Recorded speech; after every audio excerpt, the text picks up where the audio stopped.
Welcome to the Nerd Party.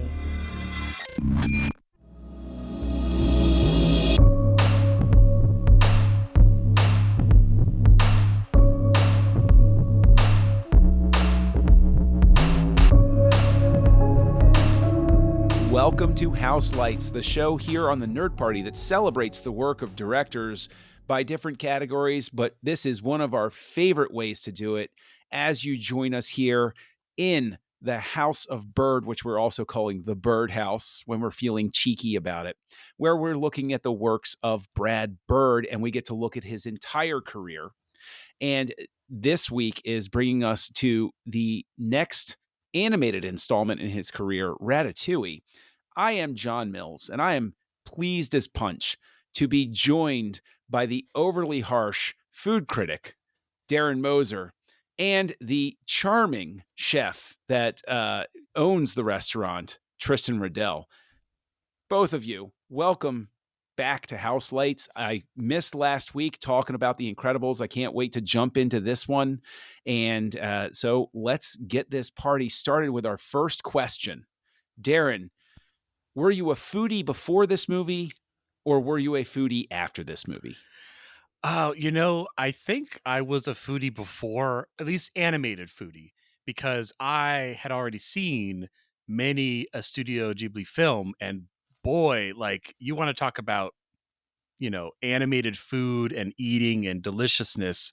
So Ratatouille, just in the similar vein, stuff looks gorgeous. Like, I don't know French food. They could have told me the names for those dishes was anything and I would have believed it, but it looked good enough to eat. And I'm sure that was something that they had to nail because you didn't want it to look waxy or fake and again, we're still living in this caricature universe. So we're staying way out of the uncanny valley, but the food has to be in the valley or you know what I mean? It has to look real. I don't know what you mean. You're absolutely right. It's a very interesting sort of line that they're walking here. This is still Pixar in the making sure that the animated people look like animated people, but the environs are getting more realistic to get you to buy in and take that leap with them into the fantastical story. And as part of that fantastical story, Tristan, I have to ask, same question to you.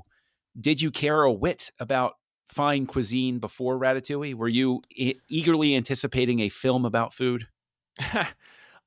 No. I'm not a big I love food, but I wish I didn't love food. Like, if someone told me, actually just a couple of days ago, I said to my producer at work, I was just like, you know what? If I could just turn off the need for food, that'd be fantastic. Like, if we could eat voluntarily, I'd be all for that. Like, I love fine dining, but at the same time, ever since I had kids, I hate trying to figure out what I need to do for dinner or lunch. My fine dining experience begins and ends with Morton's Steakhouse. So no, I'm not a foodie at all. I'm not a foodie at all. But I do appreciate what this movie did with the food. Like, because you can tell that they went with the research, that they tried, that they paid attention. I think I read that they actually studied under a great chef in order to get the animation just right. And you can really tell because, like, even like with some of the chefs, like, they have burn marks on their like the pink burn marks on their forearms and everything like that. I really love that attention to detail. And with Pixar, I mean, detail is synonymous with Pixar. And so, yeah, I think overall, my favorite thing about food and Ratatouille is when Remy first was eating cheese and strawberries. I was and just they thinking have about those that sequence. Designs. That's when I saw that, I was visualize like, yes, taste. Yep. Yeah, this movie's going to be good. And I thought that was great because I consider that moment a true callback to the really classic days of Disney when they would do those abstract moments where people could imagine things and you were trying to get a vision inside their head. Donald and what was Magic happening. Land, like you're on a trip.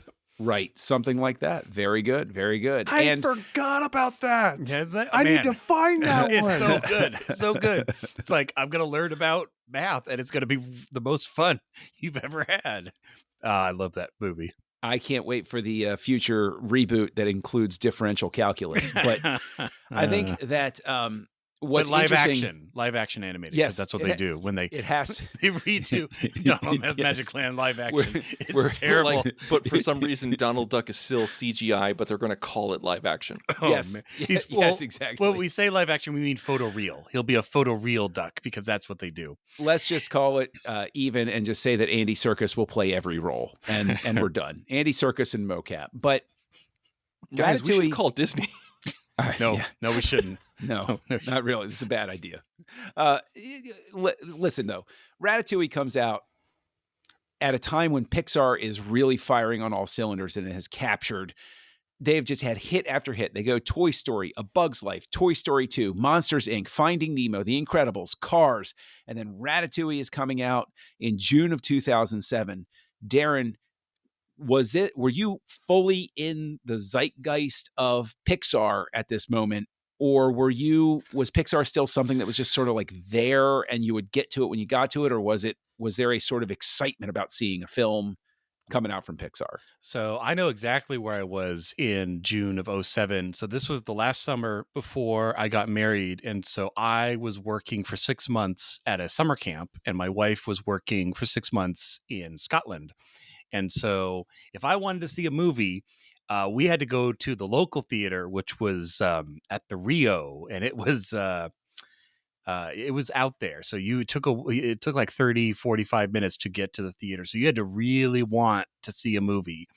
But yeah, no, I, again, like you said, at this point in time, and even still today to a degree, Pixar was like a guaranteed. You knew you were going to get your money's worth. It maybe wasn't going to be your favorite movie, but it was going to be something new. It was going to be something fresh. I mean, at this point, Toy Story 2 is the only sequel they had done. So Yes. Everything was new. And it's interesting when I was kind of paying attention when you were listing off the sequence, because again, Brad Bird just did The Incredibles, which was released only 2 films ago. So this is actually a pretty fast turnaround for a director of an animated movie. Now, granted, I don't think they were doing them once a year at this point. They were kind of getting close to that. But yeah, Cars was 1 year before. This is right when the pace started to pick up for them. So this is when the production pace picks and then up. 07. Yeah. But to your point, I think that Ratatouille also comes on the heels of I would say from my perspective, this is the point where Pixar is proving that they have sort of a Midas touch with their concepts. Right. They're not a flash in the pan. They're not they just happened to get it right. It's like, oh no, that's worth going to see. Monsters, Inc. is sort of a pleasant surprise. Toy Story 2 is the first really like pleasant surprise where you're like, oh, it's a sequel to an animated movie and it works really well. And then you have Monsters, Inc. and you're like, oh, okay, yeah. And then Finding Nemo sort of takes you off guard. The Incredibles, you're like, wow, this is a really deep film. And you're like, Cars is going to suck. And you watch it and you're like, oh, this is actually good too. What's going on? So like, Tristan, were you there? A cooking rat? Okay. I mean, I don't even know, but you got me, Pixar. You got me. Yeah. No, I kind of missed Ratatouille. Like I didn't really dig on it until it came out to home video, I think. I didn't see this in theater. Like I saw the concept. I was just kind of like, I don't know. Like it felt kind of off. Like I think after The Incredibles, I kind of fell off of Pixar until WALL-E. Like I missed Cars because I was just like, this is just a State Farm commercial. And Ratatouille, I was just like, I'm not really interested in that. And then WALL-E came out. I was just like, yes, sci-fi, Pixar, let's do this. But I, going back to it, I was like, no, this is really good. I really like this. And I'm a big Patton Oswalt fan. I did not see this in 2007. This was one that I absolutely missed until home video. And I always really like to rewatch this one, but the people in my family never really dug on it. It was funny. I actually watched it this morning in preparation for this podcast. And I said, hey girls, like, let's watch this together. Let's do family movie time. and because I have 2 girls and my wife, and we all watched together in bed, and uh, I remember saying, like, "Hey," to my oldest, who's 6 years old, I was like, "Let's watch Ratatouille." She's like, "Uh, do we have to watch Ratatouille?" Hmm. And then I have an 18-month-old who's in her Frozen phase right now, and she kept screaming, "Anna, Anna, Anna," when I put on Disney Plus. And then I was like, "No, no, we're gonna watch Ratatouille." And as we were watching it, they were not into it. They were not into it whatsoever. And it was Really? really interesting to me because I wanted to talk about it tonight because I like this movie, but I feel like the people in my sphere don't. And my 6-year-old, when I showed it to her when she was 4, she did not like it at all.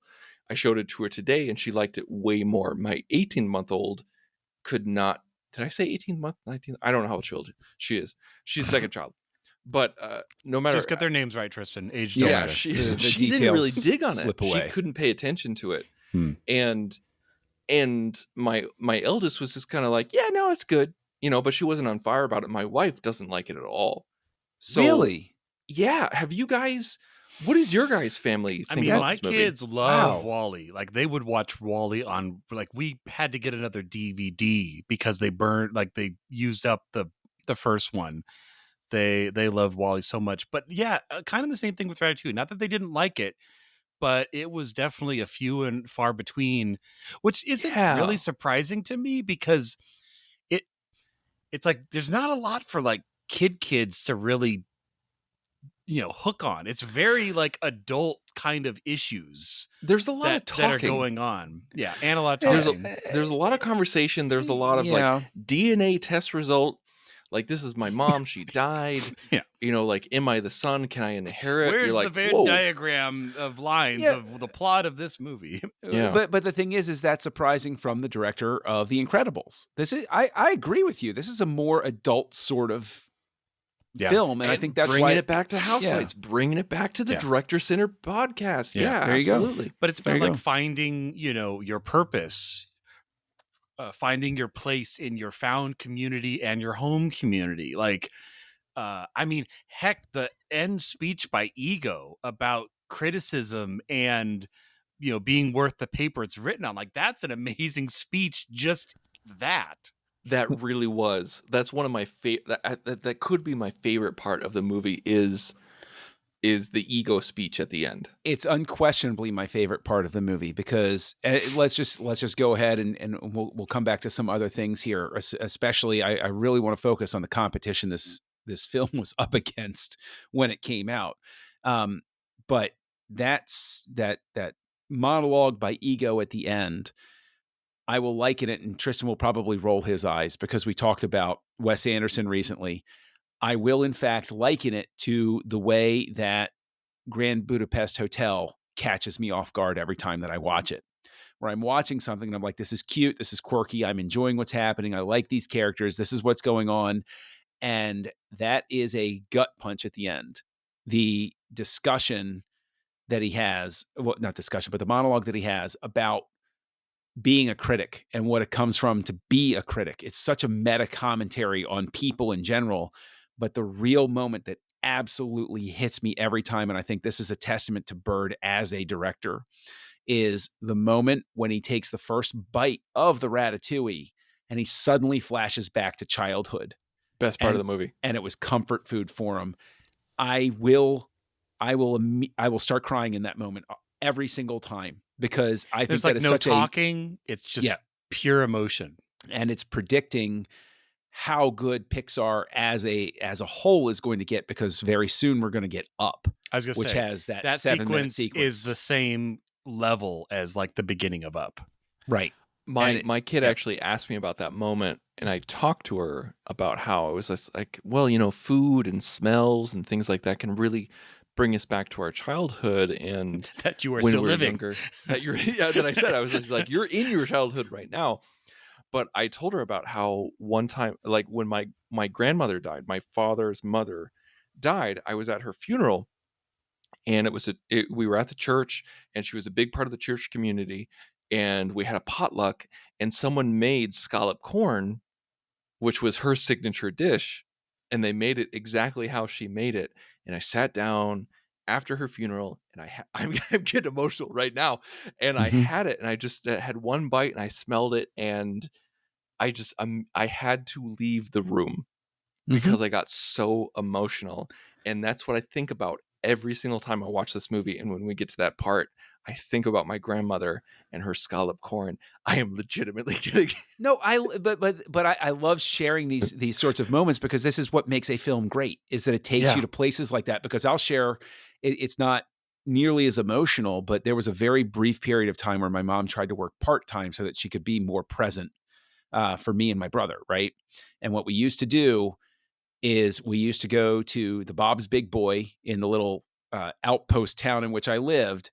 And I would always get, and I think it was Thursday mornings. She would take me into school. I'd be going a little bit late, and she would always get hot chocolate with whipped cream for me. So to this day, every time I have hot chocolate, I am suddenly sitting back in that booth at Bob's Big Boy with my mom sitting across from me. Like I can picture what she's wearing.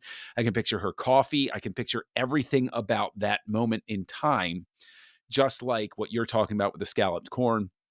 And Darren, I'm sure you have. There's got there's something out there for you too, where when you have it, you're Oh like, yeah, we oh all have yeah, that dish, or even a smell.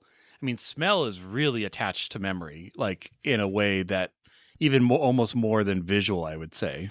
it's very physical, it's very real. That connection of that sense to the brain, it's to memory, it's there. well, and it's it becomes one of those things as well. I think because you're looking at computer animation, and of course everybody's all talking about AI and predictive stuff, and it's like that's the thing, that is that true valley that's never going to be able to be communicated to any sort of like silicon chip, is how your memories and your recollection and even your free form association, like this conversation that we're having right now, can be triggered by a single taste or smell or Yeah, flavor or who something. said that? Someone said that recently, where they're not scared of AI taking over because AI has never been drunk at a party. AI has never Right. been, out on a road trip. Like something But like that's that. why we should be afraid of AI, because then you wind up with AM, the machine that inspired Skynet, that was in I Have No Mouth and I Must Scream, because those machines will hate us. But something that I think Pixar hated at the time that this came out, and Brad Bird was probably not too happy about, was this movie is released on June 29th in 2007, and it is going right up against the fearsome powerhouse that is Michael Bay's Transformers, which was being released on July Oh, 3rd. Oof. Now, wow. Eesh. Bay's Transformers has a budget listed between 150 and 200 million dollars. Ratatouille's budget was 150 million dollars. That's a lot of money. I'm not even going to get into the idea that I think it shows up on screen better with Ratatouille than it does with Transformers, a movie that I tried to walk out of halfway through. But Transformers wound up making box office $709.7 million, according to Wikipedia. Ratatouille came in with 623.7. That's not bad. Darren, That's not bad at I all. can't help but wonder, do you think Ratatouille does just a little bit more if it doesn't have that big rolling Optimus Prime Mack truck hitting it a week after its release? I I want to say yes and no. I want to say obviously on the surface of it, yeah, if you don't have a powerhouse movie up against your movie, you're going to make more money. But I think sometimes people often forget some people are only going to go see a Transformers movie and they really don't care about an animated Pixar movie. And so you're not cannibalizing each other's sales as much as you would think. I mean, we're about to approach, Barbie Oppenheimer, overlap. And everyone's talking about this like square off, and I'm like, I can guarantee there's a lot of that Venn diagram that does not overlap, but people are going to watch both movies in the same weekend. And I can tell you that my wife and my two oldest are like, oh, we're going to go see the Barbie movie, and I look at them and I say, have a great time, because you're watching the youngest while I'm going to Oppenheimer, and then you all can work out when you go see Barbie. Because no, thank you. In 2007, I hate to admit this because Michael Bay is always the punchline, but in 2007, if I had the choice, and I did have the choice between Ratatouille and Transformers, I'm going to go see Transformers on the big screen. I'm going to Oh, wait sure. for Ratatouille on home video. And even though the Transformers franchise is garbage, even though it made a lot of money, I enjoyed the first one It's a of popcorn Transformers. movie franchise. It's a It popcorn doesn't movie. have See- to be highbrow film. Here's Honestly, I want to say just the one of my favorite experiences with the Transformers. I feel like to defend Transformers a tiny bit here, but I watched it with my best friend Steven, and we were watching it at home with riff tracks, and I almost died. I was on the floor gasping for air. I was laughing so much.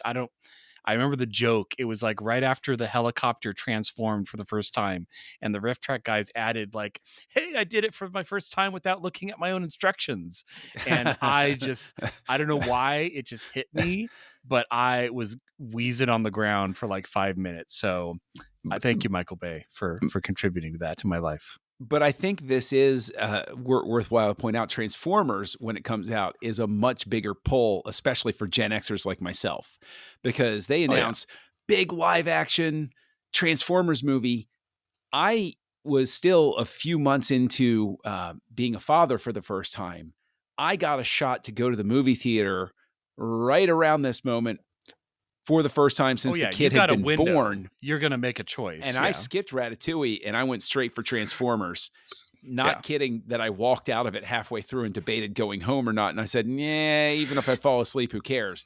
But when I finally did see Ratatouille on home video, my reaction was, oh, darn, I picked the wrong movie, didn't I? Yeah, it's like, I should have seen this instead.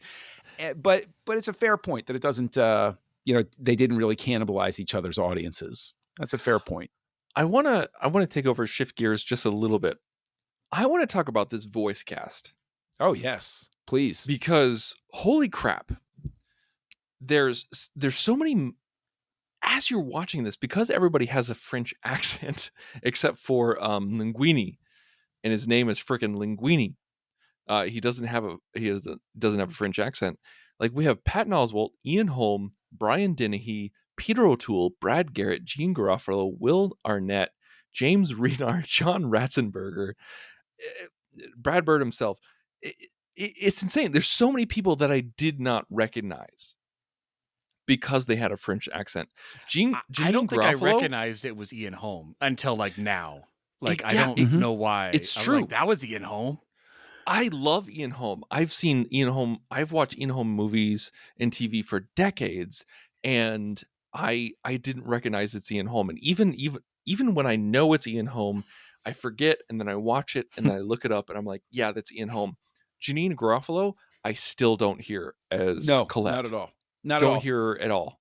And I think that speaks to, and Darren, I don't know if you agree with this or not, but I would say that speaks to the skill of a director sitting there with the voice cast and saying, no, this is what I'm looking for. This is what I need from you for this, and getting those good performances, because and we'll just go ahead and table the fact that Tristan accidentally created a new podcast that somebody can pick up now with Ian Holm movies. So there you go, everybody. That's our gift to you.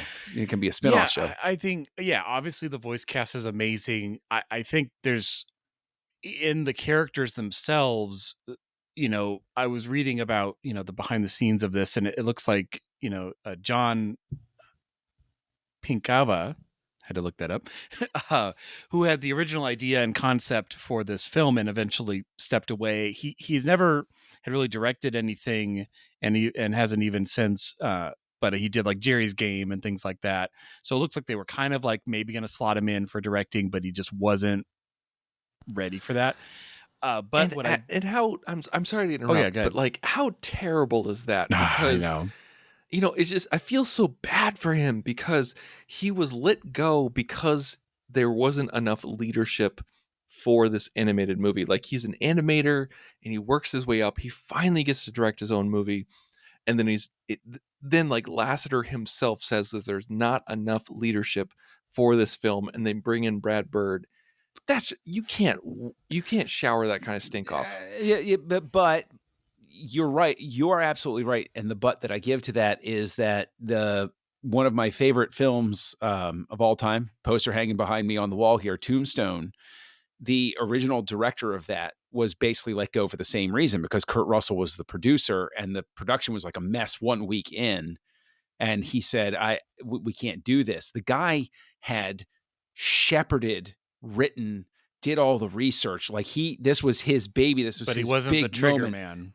He couldn't pull it off Yeah. by the producer's eyes. And the producer's like, goodbye, and brings in Cosmatos because Cosmatos was an order taker. The producer just told him what shot to get, sort of thing. Yeah, I mean, I get what you're saying, Tristan. Like that, it's a raw deal. But at the other end, if you're not the guy to pull it off, then it's Pixar. Like it's $150 million budget that they can't just like, here's Pixar's first flop. Like they're not going to take that chance. But what I was going to say though is that it does look like that his core design of the characters, their shapes, and that carried over heavily from his area of expertise at the beginning. So I would say that that's his greatest contribution, is you have the visual look and then paired with these amazing voices and these voice actings, because it's a big group in the kitchen. There's a big cast going on, but every single person is so distinct and so flavorful that I see what I did there. But yeah, no, the voice cast, yeah, it's always fun when a person transcends who they are as an actor and you just hear a character, because it doesn't happen all the time. It's true. And with with the lead Remy, with Patton Oswalt, one thing I love about Patton Oswalt being Remy is that the reason why he got this role is because Brad Bird saw one of his stand-up specials where he was talking about how when he was a kid, he idolized musicians and actors and everything like that. But once he got a little bit older, he started idolizing chefs. And he had a bit about how he loved crazy chefs who, it's like, like this dish, it was like had flowers brought in from Sweden, like flown in by helicopter every single Thursday, like it has nothing to do with it with the food itself, but like that's how crazy the chefs are. Once Brad Bird heard that bit, he was like, yes, that's Remy. He could sell that hyper fixation with cooking. Exactly. See, that what's really intriguing about that too is that obviously everything is modeled on the fact that we have this fixation on Gusteau, who's the legendary chef and everything. And I think, with what Tristan was just talking about with Patton Oswalt saying, Darren, like, do you think this offers a valuable commentary about how there are these superstar chefs? I mean, I think I'm immediately thinking of Salt Bae, and of course, everybody knows Julia Child and stuff like that. What is it about Gordon chefs? Ramsay, Oh, well, I mean, in my house, not growing up, after I'm married, my wife is huge into Food Network. So it's like all those shows. We watch Dinner Impossible all the time. It's like, oh, what's going to happen? Oh, he like, how do these people get restaurants? He's going to just walk in and say like, take half this off your menu and do this. And it's like, but yeah, it's interesting how, I mean, obviously it doesn't happen at the same time, but it feels like the super focus on chefs is very similar to kind of what happened to directors. Because I mean, it used to be, you didn't know who directors were. It was the studio, and the studio had directors, but the director name didn't mean anything except for very, very rare, like mega tier people. And then really with Spielberg and that kind of crop of them, people started to go like, oh, well, I'm going to go to this movie because it's a Spielberg film, not because it's a Universal picture or a whatever. And it shifted from the producing, production company to the director. And yeah, so it's like, is it a similar thing with chefs where it's like, it's not the restaurant, it's the name of the chef behind it, that's creating this amazing thing, which is still the same pieces of food that we eat. It's just they put it together in a magical way. But I don't know, it has that same kind of vibe to me. Yeah, and it's interesting because with Ratatouille, I think that it does a really great job of communicating that sense of celebrity chef. And it's something I've never personally been able to really plug into. and I've been told flat out, intended as an insult. Oh, well, you're just not a foodie. And I'll completely cop to that, because for me, does it taste good? Like, is it biting back? No, there's my baseline for like whether I think it's, eh. I have sliding scales too. Like McDonald's is down at the bottom of the scale. I eat that if I have absolutely no choice, or Grimace shakes are out because happy birthday, Whoa, Grimace. whoa, But whoa, like, whoa, whoa. hey. But I think that this film does a good job of communicating the idea of the celebrity chef without wallowing in it, and at the same time showing that it's not really a glamorous industry by showing the tyrannical chef that is bossing everybody around and being a terrible person, and really communicating how it's not. I mean, Tristan, let me put this way. Would you agree with the idea that this is in some way a subtle commentary on workplaces and possibly even filmmaking, in the sense that the person who is the head of the kitchen determines whether you have a happy work environment and you want to stay there? And so this is really the story of an awful boss who gets, I mean, we've seen this story before. It's an awful boss story. The new kid comes in, he finds out the work environment sucks, and his real threat to the boss is people like working with the new guy, and they hate the boss. And so that, in a sense, one of the plot lines is the boss trying to undo the new talent just to show who reigns supreme. I didn't get that at all. Okay. I don't know if that's because I've had good work experiences, but I didn't really get that, because like in the end, when he says, he's just like, oh, when Linguini says like, oh, I've had a rat, conduct me this entire time, they all leave him instead of Galette. So I don't feel like that really lands the metaphor there. Fair. Also, not to shift gears, I don't like Linguini. Does anybody else feel that way? Like, I feel like if Linguini was maybe a different voice actor or a different characterization, it's kind of like what I call the Dawson's Creek syndrome, where James Van Der Beek's character of Dawson, He played a he's the creek. It was a real stretch. no, it's I just like, congratulate him. of Dawson's Creek, Dawson is the worst character of the ensemble. And with How I Met Your Mother, like Ted, he's the protagonist, but he's the worst character of the ensemble. Linguini is the worst character of the ensemble. Am I alone in this? What's going on? Yeah, I mean, in a way, he is. Well, I mean, Remy is the protagonist. So for Linguini, a lot of the story is just happening to him, which is always making not as interesting a character. I mean, this movie is also like, if you aren't sold on the premise, it's not happening. Like, this premise is nuts.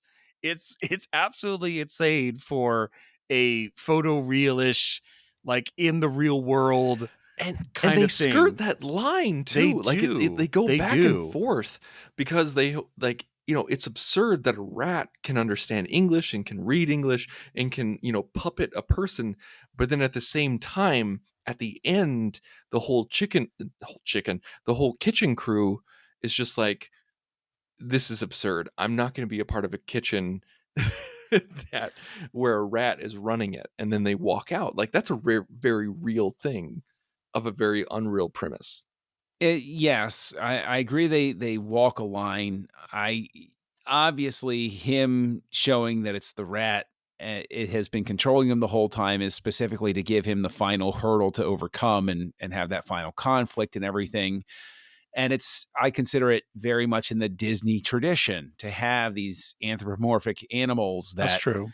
can communicate with It's humans like or Gus communicate Gus and Jacques and Cinderella, like something like that. helping her sew the Yeah. dress and cook the breakfast. I don't know. But I think if anything, it speaks to, because you said it, Darren, like, Remy's the protagonist. I think where where it gets a little muddled with him is it creates protagonist confusion, I guess, because Remy gets his own storyline And then Linguini gets his own storyline, and it's about getting the girl, and it's about being successful, true. and it's about, so in a sense, it's trying to tell two main stories at the same time. It just And needs to that- be like Tenet, where they just name him protagonist, then we know. Right. But exactly. Then we know zero for certain. confusion. but that's the thing, is like we're juggling between these two, and there's this definite hurdle where the real protagonist can't communicate with anybody but other rats and this one guy, so that the two worlds, if you will, never really mesh. There's this, the big awkward funny kitchen scene at the end, but that is really, I think, the moment where the General Lee sort of like jumps over the gorge, and you're like, oh, okay, well, we're in the absurd part of the truly absurd part of the story. The quality of rats is doing the cooking. This Okay. This is the type of one when I'm just kind of sitting here and going, just three grown men talking about Ratatouille. Yes, but as part of that ending, I think it's also very clever when Remy wants everybody to wash their hands, and he gets the idea, and he's like, put them in the dishwasher, and they all come out all puffy and everything. I love that shot. Such a great that visual gag. Because as I was watching this, for some reason, when they were all like, because the rats, when I see Remy, I'm just like, oh, he's cute. But then when they show the whole family together and the whole pack together, you're just like, like they're touching the food, they touch the cucumber. Oh my God. Like I started getting more of an ick factor this watch. I'm just going to go ahead and say, don't ever look in the kitchen of a place you love to eat, because you're rolling the dice at that point. There's a place near me where I work where, and this is going to sound weird, but because the business did not fold when everything shut down, has made me reticent to go back, because that place was awful, and I was making a devil's handshake to go eat there beforehand. And I'm like, I can't even walk in the place anymore, because I'm just like, I know in the back of my brain that if I were to go in that kitchen, I'm going to go sign up for every single communicable disease test that I can get. But they make really good lunches there. So it's really difficult thing. I'm just saying, like, What did you guys think of that? Like, do you think that they did a good job of skirting that line of disgusting and cute? With rats, preparing the food and not being grossed out, because I feel like I think I read somewhere that they tried to do some food tie-ins with Ratatouille, but no food distributor wanted to be associated with rats. Yeah, yes. Want to be associated with can't rats. Imagine. Like, how did you guys, like, Darren, how did you feel while watching this? Did you ever get icked out, or was it enough of a disconnect? It's all animated, so I didn't really ever feel like it's literally, rats cooking. Like it, because even for the vast majority where it's Remy cooking, he's not touching anything. He's like under a hat, like he's far removed. I mean, yeah, there's parts where he's like showing her how to make it, and he's literally scooping the stuff and stuff like that. But so I know I never had an ick factor.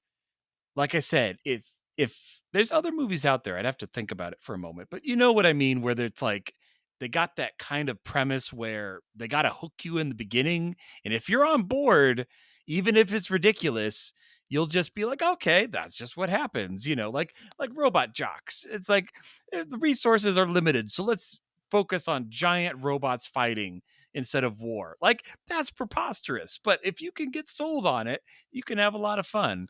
And same thing with Ratatouille. So I think it was so funny. We were joking so much about the remake with like the photoreal live. I think that would creep people out. If you had a photoreal rat for this, it would not work at all. I thought about that actually as I was watching today.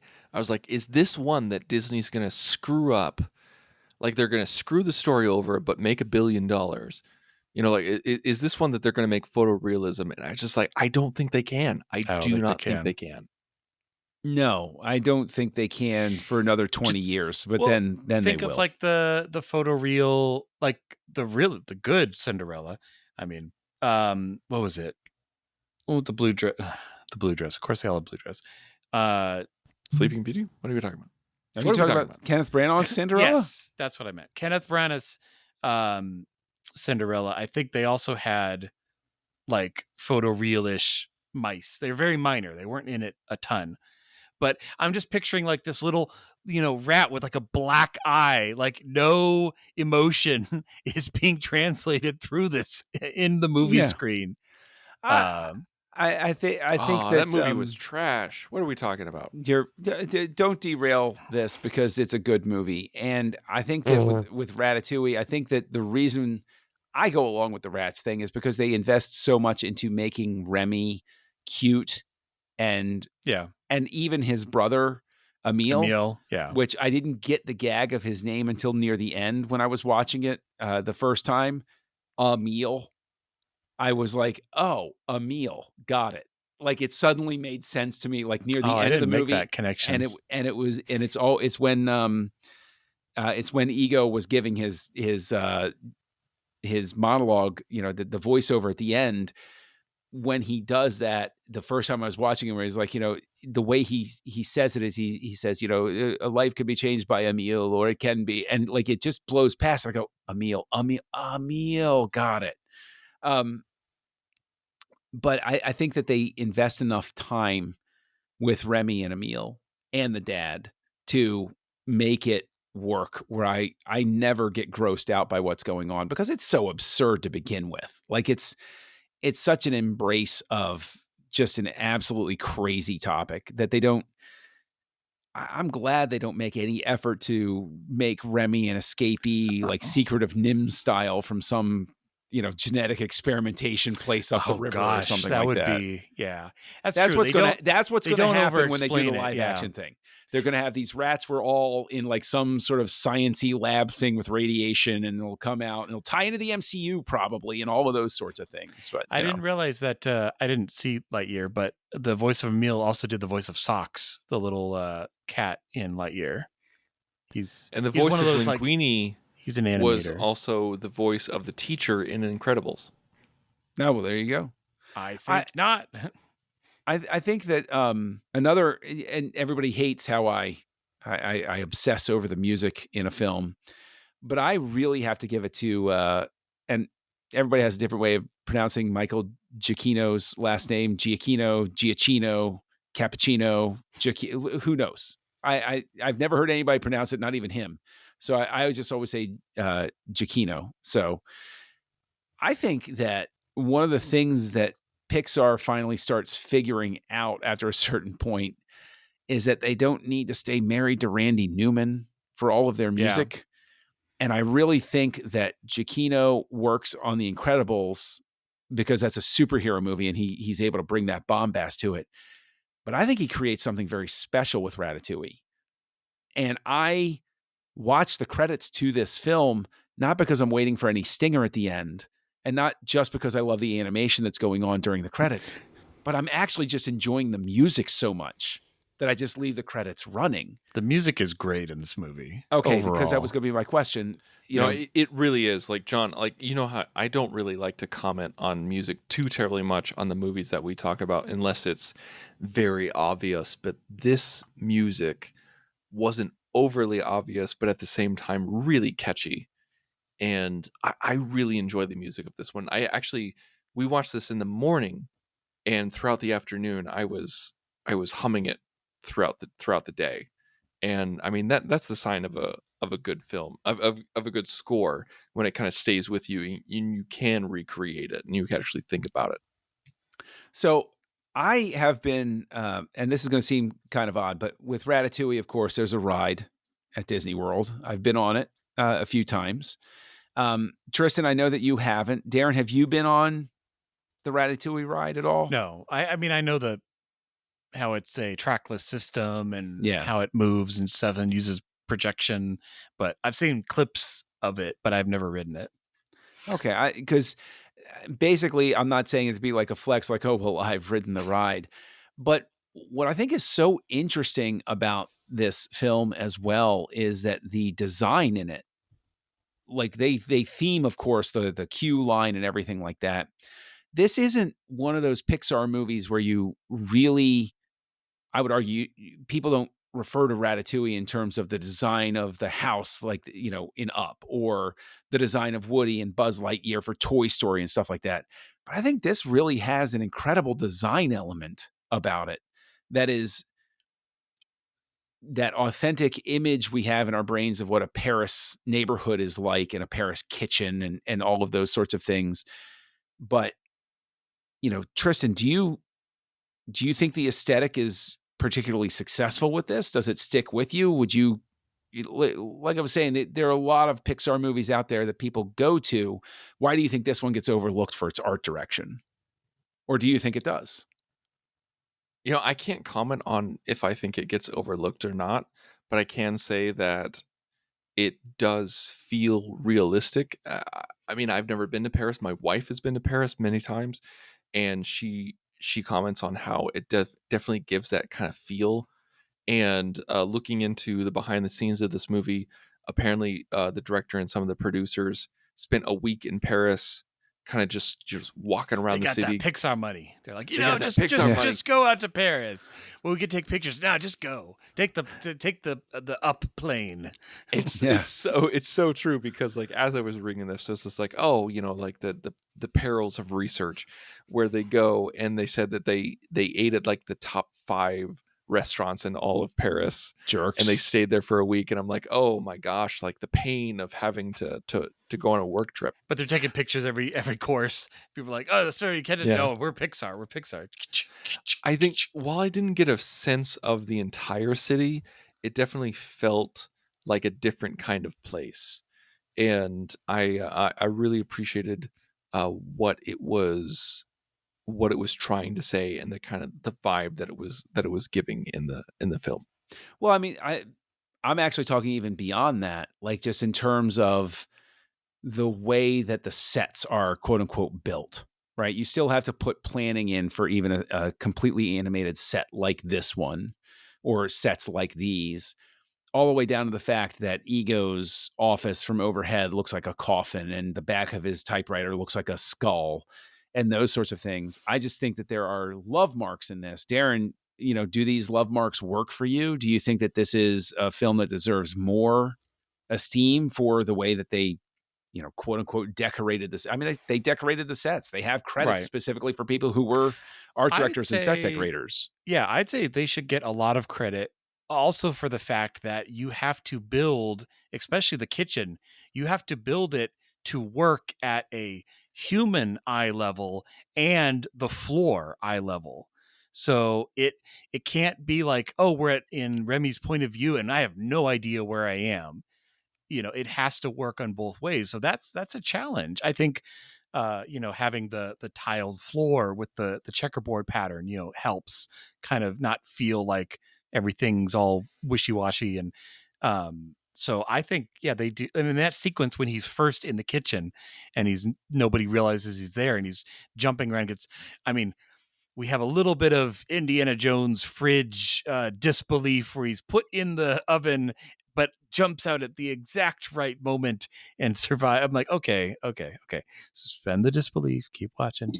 But no, I think it's a beautiful set. It works really from 3 levels. It works from the ground, it works from human level, and from the very beginning when Remy and Ghost of Gusteau are looking down through the skylight and you see the whole thing laid out, just like the book. So I think they do a great. I mean, Pixar always does good jobs with their locations.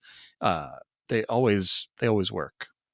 And you mentioned this, but they did such a great job of translating the people's perspective and the rat's perspective. Like it was seamless going back and forth. And I just wanted to applaud Pixar for their ability, because most of the time you have one perspective in a Pixar film. You have, the toys perspective, you have the monsters perspective, you have Cars perspective, everything like that.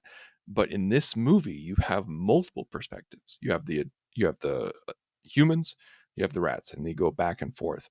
And it wasn't until I think we get to Inside Out where you get different kind of perspectives. But size wise, it's the same world, but yet you feel it from a smaller scale, and it really works. I The one thing I want to ask is, this is a really weird thing that my father sort of put in my brain many, many years ago when he was watching a BBC series about Hercule Poirot, Oh, where I went in and he was watching it, and all the actors were British. So they were all speaking with their natural British accents, but all the road signs were in French, and they were all, driving around in France and stuff like that. I remember saying to my dad, I was like, why don't they have French accents? And my dad said, French people don't think they have accents. They don't have a French accent. That's just how you talk. So why would somebody who's being, basically speaking, you know, to them, they're all speaking French to each other. Why would they have a French accent the way an American hears it, sort of thing? So I want to ask, does that help or hurt the film at all? That again, Linguini and Remy, no accent. Everybody else, except Peter O'Toole, has a British accent, because you don't tell Peter O'Toole to do anything except what he knows to do. Because he's Peter friggin' O'Toole. And he'll punch you in the face if you tell him to do something. Just kidding. He was a lovely man and a great drinker, from what I understand. So, Darren, does that help or hurt in any way for you? No, I think, again, it works as so far as I never felt like the accents were too much where I couldn't understand what they were saying. Again, heck, Ian Holm disappeared into the role. He's got a pretty thick accent in this movie, but it works. I don't hear Ian Holm. I hear Skinner, and I don't think the dad. I don't think any of the rats have a accent, like any of them. Like You're Emil right, they doesn't. don't. The You're right. dad, which I guess the dad's name is like Django, because again, thank you, Wikipedia. I never know the names of these characters. And all of a sudden, like we were talking last week about all these last names in The Incredibles that I had no idea, but they're listed there. And it's like, he's not Django, he's Dad, because he just calls him Dad the entire time. That's his name. It should have just been Dad. But no, I think it works out fine. I think even Gusteau, I would say Gusteau is kind of the most caricature-ish, because he's kind of playing this like caricature of a French cook and all of that. But it's the only other thing that was really, I feel like, is hard to translate to American audiences. And maybe this is kind of a little bit backtracking on when we're talking about being a foodie. I don't get the whole star thing. Like, I think of like Michelin star ratings or things like that, but I don't get like, what does it mean to be a 3-star or 4-star or 5-star food restaurant? I don't get that. I have no equivalent to that in my life. And if I did, I would be bankrupt. So I just, that part, I got it for plot purposes, like, but I didn't really get it on a visceral level. All I know is more stars means more money. But that's Tristan, true. Do the accents, does it pull you out at all, or are you just along for the ride? And it's a movie about a rat that controls a guy by pulling his hair, and why even bother thinking about it? No, it's never really bothered me. Like, this is the eternal question of, like, do you have a movie that takes place in France, and do they have French accents, or do you have American accents? Because they don't think they have accents. Like they you have talked French about. accents, and then you zoom in on one of their mouths, and when you pull back out, they have English accents. I think that's the thing, is that, like, I feel like you can go either way, and I'm fine either way. Like, if you look at one of my favorite movies of all time, Girl with a Dragon Tattoo, you have Rooney Mara, who plays Elizabeth Salander. She has a Swedish accent. You have Daniel Craig, who just is Daniel Craig. Yes. And honestly, I'm fine with that, because my theater director, when I was in school, told me, if you can't do the accent, don't do it. Just play your straight accent, because people will forgive your accent more than a bad fake one. So I am totally fine with mixing accents. Like, like, there was 2 submarine movies that came out at the same time. There was K-95, or whatever the hell it was called, with Harrison Ford. K-19, The Widowmaker. Thank you. Where they had some really bad Russian accents, but they were all accents. And then you had Ed Harris and David Duchovny submarine movie that came out around the same time, and they all had American accents, even though they were playing either Russian. I think they were playing Russians, but David Duchovny defended it on late night, where he's just like they wouldn't be speaking English, if this was real, if this was a documentary. Then you have Hunt for Red October, where Sean Connery is Russian, but he's like a Scottish Russian. Yeah, and he also plays a 2,500-year-old Egyptian via Spain. So, hey. Like, one ping, please. Yeah. One ping, Vasily. So we've gone through a tour of Ratatouille's kitchen. And speaking of stars, of course, it is time in this show for us to assign a star rating. I think that probably what we should do is we're gonna layer this dish, and we're gonna start off with Darren with a solid base, because I have a feeling where we're coming at with Darren. We're gonna take a risk in the middle with Tristan, and then I'll go ahead and give you the topping on that, light sauce, a glaze on top, if you will. So Darren, start us off. What is our base that we're starting with? What is with all the food puns at the very end of the podcast? Well, I think it's unavoidable. That's true.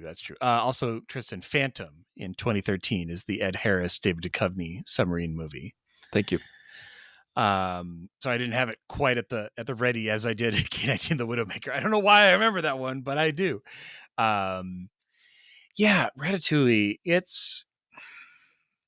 I want to say, wait, actually, I'm sorry to interrupt, but so I was way off. So Widowmaker came out in 2002. When did Phantom come out? 2013. Wow. Yeah, that's not even close. Well, you were saying like submarine Ed Harris movie, and I'm like, you mean The Abyss? Because that's the only one I'm thinking of. Well, I would say that probably you saw them available for rent at the same time. I was going to say, I think I'm looking at the cover of this movie, and this does not look like it. Yeah, although it was talking about the submarine K-129, so that's probably where you were thinking. Sorry to that, interrupt. So. Please continue. That's all right. It's all right. And I'll always take a pause for submarine movies. We'll call it the ping moment. But yeah, so honestly, I feel like my rating of Ratatouille has gone down as we've talked. Because again, it's in comparing it with other Brad Bird movies. Because again, I feel we talked a little bit about Brad, and I think he does an amazing job considering he took over this one. This is not I had a passion project about French cooking, because we were talking about The Incredibles and how he had just come from Warner Brothers and all of that last week. And I made the comment of, okay, if he had not gone to Pixar, he would have made The Incredibles in 2D animation for Warner, but like he had to make that movie. It was gnawing at him to birth that into the world. This movie, again, it's, you did really well with your budget. We're going to bring you in and you're going to take over directing. And he's going to, obviously, he's a good director. He's going to make it his own a bit. But it's,